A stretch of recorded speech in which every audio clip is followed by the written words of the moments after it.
E quando eu olho pro lado masculino, é o que se é vendido pro homem, né? O que se é vendido pro homem é que você vai ter tudo isso, você como homem. E nada é vendido pelo outro lado, por exemplo, de. Teve muitos momentos da minha vida, se não a maior parte do momento da minha vida, que eu não sabia que decisão tomar e se aquilo era a decisão certa. Mas eu não podia demonstrar isso. Eu não podia pedir ajuda. Eu não podia demonstrar esse lado, porque eu tinha que ser forte, porque eu tinha que demonstrar que eu sabia o que eu estava fazendo. E como isso é horrível. Porque num momento em que me vende uma coisa, também me vende essa caixinha onde eu não posso ser todas essas outras coisas que eu tive que aprender a ser, porque eu não sabia como ser. Eu sabia como performar nessa caixa onde existia essa ilusão. E não sabia performar na caixa que na verdade não é performance, que na verdade é a caixa de verdade, que é eu, Bruno, tenho um monte de medo, fico fedido se eu não tomo banho, meu cabelo fica despenteado se eu deixo ele crescer, e isso é um ser humano como um lado normal. E como essa caixa, na verdade, é completamente uma exaustão e de uma prisão que me deixava completamente anulado e perdido de uma forma que não tá nem me vindo a palavra aqui, mas como se fosse no interno em desespero, sabe? No interno em que não se sentia encaixando em lugar nenhum, porque eu não era eu. Eu era uma máscara, eu era uma caixa. E como isso era péssimo para mim. E como isso é o que eu cresci olhando que era de se admirar, que era o que tinha que ser para mim, como homem, como tudo isso se encaixava. Meu Deus, não sei nem por onde começar, calma. Exato, tá se sentindo como eu estava me sentindo e também ainda estou.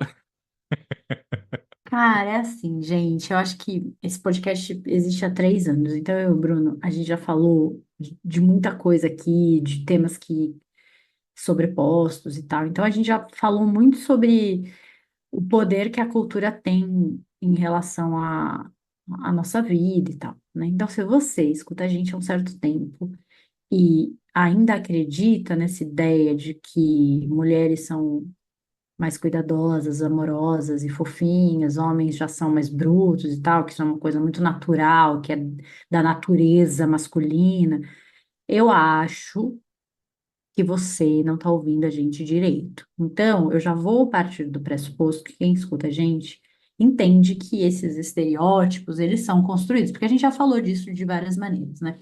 Então, em resumo, as mulheres, elas são criadas nesse lugar de estar atenta a cuidar do outro, de alguma maneira, de algum jeito, ou de todas as maneiras e todos os jeitos. Ou porque ela cresce vendo as mulheres da família dela no Natal trabalhando igual umas malucas, cozinhando, não sei o quê, e trazendo petisquinho, aperitivo e os homens todos sentados na sala sendo servidos. Ou porque ela viu a avó servindo o avô e a família, e depois a mãe, não sei o quê. Ou porque ela foi ensinada diretamente, tal. Então, a gente tem uma cultura que do filme, né? A Bette Draper, existem muitas Bette Drapers no mundo, né? Em vários filmes, e, enfim é, os desenhos que você assistia quando era criança, o super-herói e tudo isso. Então, isso, gente, não tem como, você vai ser atravessado pela cultura sempre e o seu comportamento vai ser direcionado. Já o homem, ele é criado para ser servido, para ser atendido nas necessidades dele, para ser cuidado. Então, até quando a gente vê esses vídeos de o que que você espera de uma mulher, né? O que que você espera de um marido, de uma esposa, não sei o quê. A mulher, ela é criada para buscar proteção, buscar não sei o quê, né? E o cara é para ser servido. No final de tudo que ele fala, ele quer ser servido, né? E para algumas pessoas, isso pode fazê-las felizes. E até às vezes cabe, elas ficam à vontade nesse papel. Mas e quando não fica?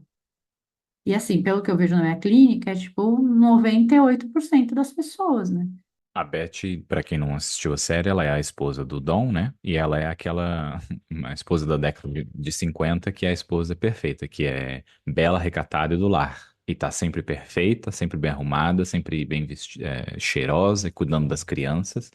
E já no primeiro episódio, que eu acabei de assistir hoje, maravilhoso, espero ter Fresquinho, tá tempo fresquinho? fresquinho aqui, já demonstra o que a gente vamos dizer, o começo da psicanálise com as histéricas e como o corpo dizia o que a pessoa não conseguia ver. Ela não consegue passar o batom dela, não consegue tirar a tampinha do batom e passar no lábio, porque a mão dela falha. E ela tá com tontura e coisas assim, sabe? E é esse lugar de o marido não dorme em casa por causa do trabalho, trabalha pra caramba, ela não tem voz nenhuma, é tudo a voz dele e tudo mais. Pegando essa série como exemplo, né, da Beth. E é muito impressionante de pensar por esse lado de como a gente pensa, até indo lá pelo lado quando nasce o bebê, né? Que o bebê tem a mãe e tem o pai. E aí, como a gente já diz na nossa sociedade, né? A mãe é que vai fazer tudo pro bebê e o pai é o que vai ser aquela força que vai dizer não, que vai colocar limite e tudo mais. E é dessa maneira porque é assim que a gente vem dizendo pra sempre, né? Sempre que a gente vem dizendo assim. Porque o bebê precisa é de alguém a mãe e o bebê, né? Principalmente no momento quando nasce, de alguém para salvar separar aquela união completa que existe ali. E você crescendo como adulto, o que você precisa é de pessoas falando não para você, né? Você não pode só ter um local onde as pessoas só falam sim. E até como a gente cria as mães, é um local da mãe ser esse local super protetora e o pai ser menos protetor, o pai ser mais distante e tudo mais.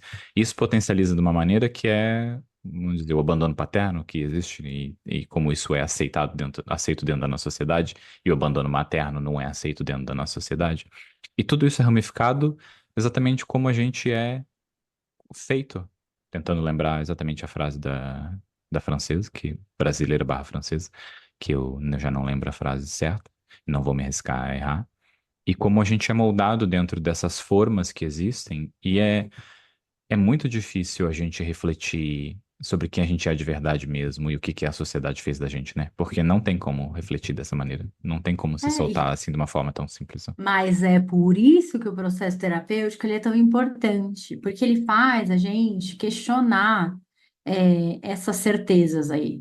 É, ou a gente começar a questionar as decisões que a gente toma, os comportamentos que a gente tem. Então, tá, você tá aí o tempo inteiro tentando servir as pessoas, agradar, e você não tem uma agenda própria.